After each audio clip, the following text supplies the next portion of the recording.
ఇవాళ డయల్ యూరియో కార్యక్రమంలో 17 మంది భక్తులతో మాట్లాడే అవకాశం లభించింది. ఎక్కువ మంది భక్తులు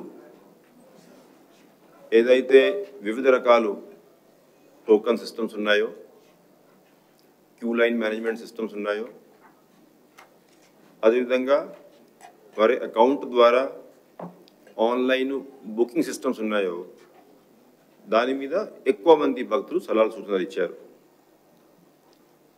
అయితే మీరందరికీ తెలిసిన విషయమే, different types of tokens, different types of Q line management అంటే ఆన్లైన్ అడ్వాన్స్గా బుకింగ్ చేసుకున్నటువంటి ఎస్సిడి టోకన్స్, తిరుపతిలో ఇస్తున్నటువంటి ఎస్ఎస్డి టోకన్స్, ఏ టోకన్ లేని వాళ్ళకి సర్వదర్శనం క్యూ లైన్ మేనేజ్మెంటు, అదేవిధంగా మధ్యాహ్నం పూట దివ్యాంగులు వృద్ధుల కోసం ఇచ్చేటువంటి ఒక 1000 టోకన్లు, చంటి పిల్లలు వాళ్ళ తల్లిదండ్రులకి ఇచ్చేటువంటి అవకాశాలు, అటు ఏమో డోనర్ ప్రివిలేజెస్,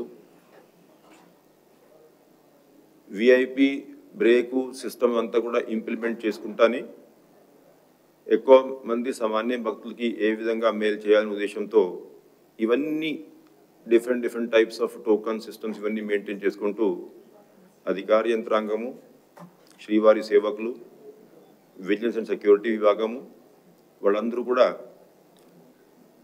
24 గంటలు కూడా కృషి చేస్తూ ఉన్నారు. సంతృప్తికరంగా ఎక్కువ మంది భక్తులకి దర్శనం కలిగించాలనే ఉద్దేశంతో పనిచేస్తూ ఉంటారు. వారందరికీ కూడా నేను హృదయపూర్వకంగా అభినందనలు తెలియజేస్తూ ఉన్నా. భక్తులందరూ కూడా ఎక్కువ మంది భక్తులు సాటిస్ఫాక్టరీగానే స్వామివారి దర్శనాలు చేయగలుగుతున్నారని నేను దేవాలయంలో ఉన్నప్పుడు బయట కూడా భక్తులు ఇంటరాక్ట్ అయ్యేటప్పుడు వాళ్ళు తెలియజేస్తూ ఉన్నారు.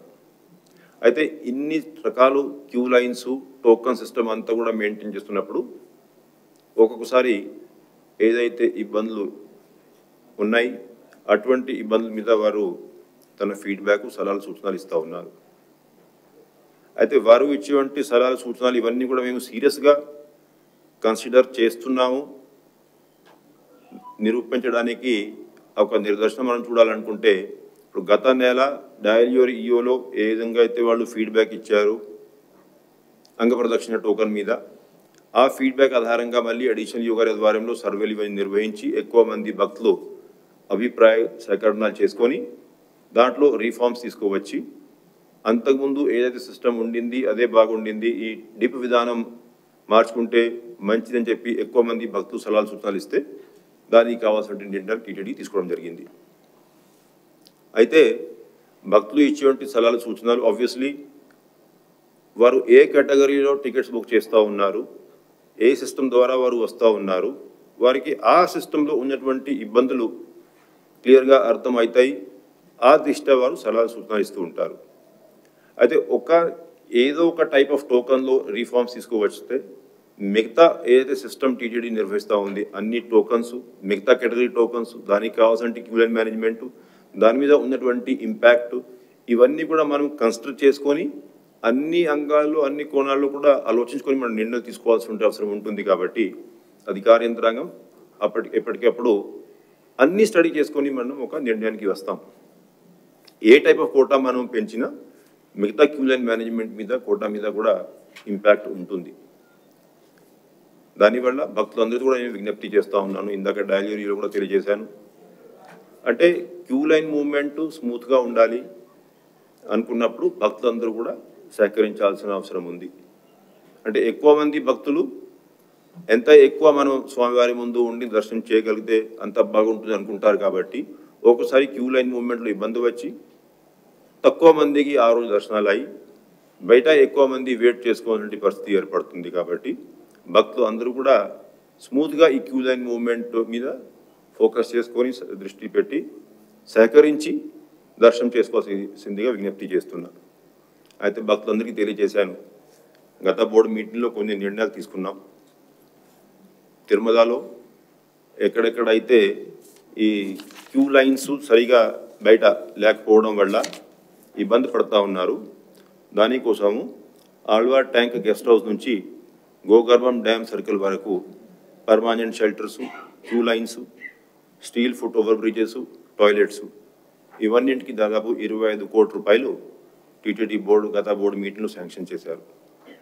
అదేవిధంగా ఏదైతే టీటీడీ పరిధిలో ఫారెస్ట్ ఏరియా ఉందో దాంట్లో కూడా డెన్సిటీ ఆఫ్ ఫారెస్ట్ ఏదైతే మీడియం డెన్స్ ఫారెస్ట్ ఉందో ఆ డెన్సిటీ కూడా దాదాపు 35% నుంచి 45% వరకు పెంచే విధంగా, అక్కడ ఉన్నటువంటి నేటివ్ స్పీషీస్ పెంచే విధంగా ఒక 10 సంవత్సరాలు యాక్షన్ ప్లాన్ కూడా in principle TTD board approval ఇవ్వడం జరిగింది. సిమిలర్లీ ఏదైతే ఈ దర్శన విధానంలో మార్పులు అవసరం ఉన్నాయో, అంటే వచ్చినటువంటి ఫీడ్బ్యాక్ దృష్టిలో పెట్టుకొని అన్నీ ఇమ్మీడియట్గా చేయగలుగుతామనేది కాకుండా ఎగ్జామిన్ చేయాల్సిన అవసరం అయితే ఉంది. అయితే ఆ ఫీడ్బ్యాక్ ఇవన్నీ కూడా దృష్టిలో పెట్టుకొని రీఫార్మ్స్ ఏమైనా అవసరమా కాదా, అవసరం ఉంటే ఎటువంటి రీఫార్మ్స్ చేసుకోవాల్సి ఉంటే అవసరం ఉంది, దాని మీద కూడా బోర్డు ఒకటి కమిటీ ఏర్పాటు చేసుకొని కావాల్సిన నిర్ణయం తీసుకోవడం జరుగుతుంది. అదేవిధంగా ఇంకా కొన్ని నిర్ణయాలు, ఉదాహరణంగా అమరావతి టెంపుల్. ఇప్పుడు అమరావతి టెంపుల్ అంతకుముందు ఏదైతే డిజైన్ ప్రకారం మనం శాంక్షన్ చేయడం జరిగింది, ఆ డిజైన్ని బట్టి కొంత పనులు చేసి ఆ పనులు అన్నీ కూడా అక్కడితో ఆపడం జరిగింది. మళ్ళీ ఈ బోర్డు కొన్ని వర్క్స్ ఇవన్నీ శాంక్షన్ ఇచ్చింది. దాంట్లో అవుటర్ ప్రకారం వర్క్స్ ఇవన్నీ ఏవైతే ఉన్నాయో ఈ నెల 27వ తేదీ దానికి మళ్ళీ ఆ పనులు ఇవన్నీ కూడా ప్రారంభించబోతున్నామని చెప్పేసి ఈ సందర్భంగా మీకు తెలియజేస్తూ ఉన్నాను. ఆ టెండర్స్ కూడా టీటీడీ బోర్డు ఫైనల్ చేయడం జరిగింది. అట్లాగానే టీటీడీ పరిధిలో ఉన్నటువంటి అన్ని దేవాలయాల్లో అన్నదానము ప్రారంభించాల్సిందిగా బోర్డు ఒక నిర్ణయం తీసుకోవడం జరిగింది. దానికి కావాల్సినటువంటి విధి విధానాలు కూడా, అంటే ఏ విధంగా ఎటువంటి ఆప్షన్స్ ప్రకారం మనం ఆ అన్నదానం ప్రారంభించగలుగుతాము, అన్ని టెంపుల్ లోకల్ పరిస్థితిని బట్టి అటువంటి మొడాలిటీస్ కూడా టీటీడీ బోర్డు అప్రూవల్ ఇచ్చింది. ఇప్పుడు అధికార యంత్రాంగం అందరూ కూడా టెంపుల్ వారీగా ఎక్సర్సైజ్ చేసుకుంటూ ఉన్నారు, డీటెయిల్స్ వర్కౌట్ చేసుకుంటూ ఉన్నారు. ఎప్పుడు ఏ విధంగా ఏ దేవాలయంలో మనం ఈ అన్నదానం ప్రారంభించగలుగుతామనేది. అదేవిధంగా శ్రీవాణి ట్రస్ట్ ఏదైతే రోజువారీగా దాదాపు 1500 టికెట్స్ మనం ఆన్లైన్ ఆఫ్లైన్ విధానంలో ఇస్తూ ఉన్నాం. ఈ ఆన్లైన్ ఆఫ్లైన్ విధానంలో ఇచ్చేటువంటి డొనేషన్స్ ఏవైతే ఉన్నాయో ఆ డొనేషన్స్ మనం ఆ ట్రస్ట్ ఏర్పాటు చేసింది ఇంకా వేరే ఆలయాల నిర్మాణం కోసం ఎక్కువ ఫోకస్ పెట్టాలనే ఉద్దేశంతో ఈ ట్రస్ట్ ఏర్పాటు చేసుకున్నాం. దాంట్లోనే ఇప్పుడు ఈ 5000 దేవాలయాలు భజన మందిరం స్కీమ్ కింద కట్టాలనేది టీటీడీ బోర్డు ఒక దాదాపు 750 కోట్ల రూపాయలు శాంక్షన్ చేసి ఈ పనులు వెంటనే ప్రారంభించాలనే ఉద్దేశంతో ఈ 750 కోట్లలో 25% అడ్వాన్స్ వెంటనే కమిషనర్ ఎండోమెంట్స్కి రిలీజ్ అయ్యే విధంగా నిర్ణయం తీసుకున్నారు. కమిషనర్ ఎండోమెంట్స్ వారు ఈ implementation mechanisms, detailed guide lines, అంటే ఇండివిజువల్ వర్క్ ఎక్కడ తీసుకోవాలి, ఎంత ల్యాండ్ అవైలబుల్ ఉంది, దాంట్లో ఈ 10 లక్షలు, 15 లక్షలు, 20 లక్షలు ఏ కేటగిరీలో ఈ నిర్మాణం జరగాలి, ఎవరి ద్వారా ఈ నిర్మాణం జరగాలి, దానికి ఇన్ఫర్మేషన్ సిస్టమ్స్ అంటే ఆ పోర్టల్స్ ఏ విధంగా ఉండాలి, ఎప్పటికప్పుడు ఇన్ఫర్మేషన్ ఎండోమెంట్ డిపార్ట్మెంట్కి కానీ టీటీడీ కానీ క్లియర్గా ఇన్ఫర్మేషన్ ఏ విధంగా ఉండాలి, ఇవన్నింటి మీద కమిషనర్ ఎండోమెంట్స్ వారు ఎక్సర్సైజ్ చేసుకుంటూ ఉన్నారు. అయితే స్పెసిఫిక్గా కొన్ని కంప్లైంట్స్, అంటే ఈ మిడిల్ మెన్కి ఆ మద్దతుదారులకి కొంతమందికి డబ్బులు ఇచ్చి కొంతమంది భక్తులు మోసపోతూ ఉన్నారు. అయితే భక్తులందరూ కూడా విజ్ఞప్తి చేశాం, స్పెసిఫిక్ ఇన్ఫర్మేషన్ మాకు ఎక్కడైతే వస్తూ ఉంది దాని మీద సివిఎస్ఓ గారు వీళ్ళంతా కూడా యాక్షన్ తీసుకుంటున్నారు. కానీ జనరల్గా ఏంటంటే భక్తులందరూ కూడా ఇటువంటి మద్దతుదారుని నమ్మి మోసపోవద్దని చెప్పేసి నేను విజ్ఞప్తి చేస్తూ ఉన్నాను.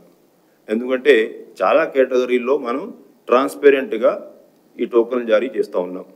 ఆన్లైన్ అడ్వాన్స్ బుకింగ్లో ఎస్సీ టోకన్స్ ఇస్తూ ఉన్నాం. శ్రీవాణి టోకన్స్ కూడా ఆన్లైన్ ఆఫ్లైన్ 2 మొడాలిటీస్లో అందుబాటులో ఉన్నాయి. ఇటువంటి అవకాశాలు అన్నీ ఉన్నప్పుడు ఈ మద్దతుదారుల్ని అప్రోచ్ కావాల్సిన అవసరం లేదు. ఎక్కడైనా స్పెసిఫిక్ ఇన్ఫర్మేషన్ వాళ్ళు తెలియజేసుకున్నట్లయితే డెఫినెట్లీ అటువంటి వాళ్ళ మీద యాక్షన్ తీసుకుంటానికి టీటీడీ అధికార యంత్రాంగం సిద్ధంగా ఉందని చెప్పేసి ఈ సందర్భంగా తెలియజేస్తూ ఉన్నా. అదేవిధంగా కింద తిరుపతి పద్మావతి అమ్మవారి ఆలయంలో 17 నుంచి 25 తేదీ వరకు కార్తీక బ్రహ్మోత్సవాలు వైభవంగా నిర్వహించడానికి ఏర్పాట్లన్నీ పూర్తి చేస్తూ ఉన్నాం.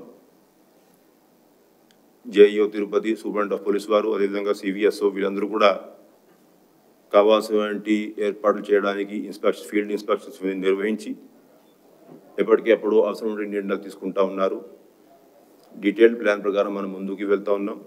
అక్కడ ఎవరికి ఇబ్బంది లేకుండా సజావుగా ఈ బ్రహ్మోత్సవాలు నిర్వహించడానికి ఏర్పాట్లన్నీ కూడా సరైన సమయంలో పూర్తి అవుతాయి అని చెప్పేసి భక్తులందరికీ తెలియజేస్తూ ఉన్నా. ఇంకా ఎవరైతే భక్తులు ఈ ఫోన్ డయల్ యువర్ ఈ కార్యక్రమంలో వారికి ఫోన్లో మాట్లాడే అవకాశం లభించలేదు, అటువంటి భక్తులు ఏ విధంగా అయితే రోజువారీగా ఈమెయిల్స్ ఇవన్నీ ఇస్తూ ఉన్నారు, ఆ ఈమెయిల్స్ వాట్సాప్ ద్వారా కూడా వారి ఫీడ్బ్యాక్ సలహా సూచనలు ఇవ్వాల్సిందిగా విజ్ఞప్తి చేస్తూ ఓం నమో వెంకటేశాయ.